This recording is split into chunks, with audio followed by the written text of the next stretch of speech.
Interview Expert est aujourd'hui toujours à Sangatte. Et aujourd'hui, bien, nous avons Gabin Deck qui remporte effectivement cette nouvelle manche pour vous. Comment ça s'est passé? Très bien, j'ai pris le meilleur départ, je suis parti premier. J'ai pu vite creuser l'écart et après j'ai pu assurer ma course à partir de la moitié de la manche. Ouais. J'ai pu pouvoir gérer par rapport au deuxième où il était pour m'économiser pour la finale qui sera le plus important. Vous êtes un habitué effectivement des premières places et des podiums? Oui, c'est vrai que je suis surtout habitué de la deuxième place. Ouais. Parce que un éternel deuxième? Dans l'autre série, il y a David Marty. Oui. Qui est un petit cran au-dessus de moi. Ouais. J'essaye tous les week-ends de m'en rapprocher et on verra bien ce que ça donne en finale. Comment peut-on faire la différence quand on a devant nous un leader qui est difficile à rattraper?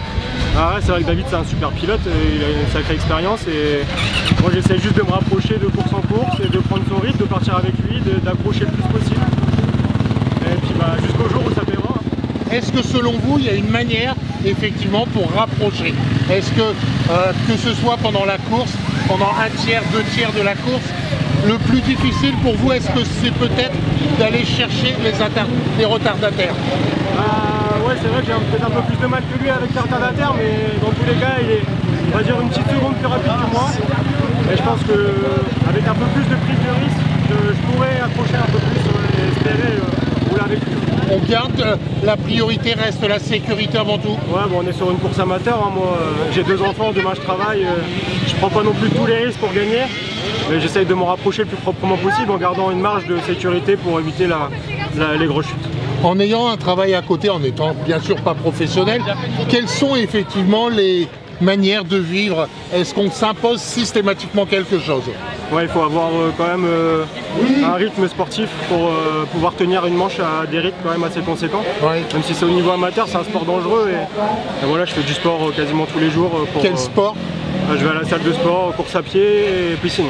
D'accord. Est-ce que la piscine, ça serait pas l'élément complémentaire pour arriver à avoir peut-être plus de tension Si, la piscine c'est vraiment un bon sport pour le motocross.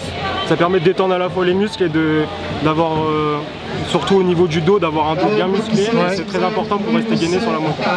Bon, aujourd'hui effectivement vous finissez première de votre manche. C'est quoi la suite?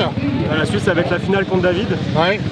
Je vais essayer de faire le même départ qu'en deuxième manche, partir en tête, essayer d'imposer mon rythme et on verra pour que le meilleur gagne. Ouais. La question subsidiaire, est-ce que selon vous la partie psychologique avant, pendant et après une course est importante? Ouais, c'est vrai que je pense qu'il faut mentalement, il faut être prêt à penser qu'on est le meilleur pour réussir à gagner.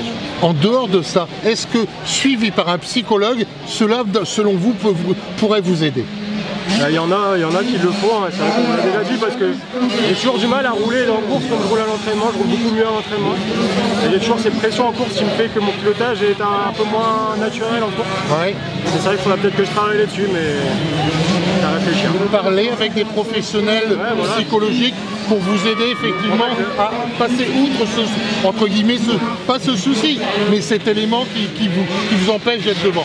Oui, c'est ça, mais j'ai le savoir-faire parce qu'à l'entraînement, je sais vraiment faire des belles choses. Et il me manque le petit truc pour avoir la confiance nécessaire pour le faire en course. Bon, le cas échéant peut-être pour la prochaine manche. Et bon, on va tout faire pour. Merci. Merci à vous.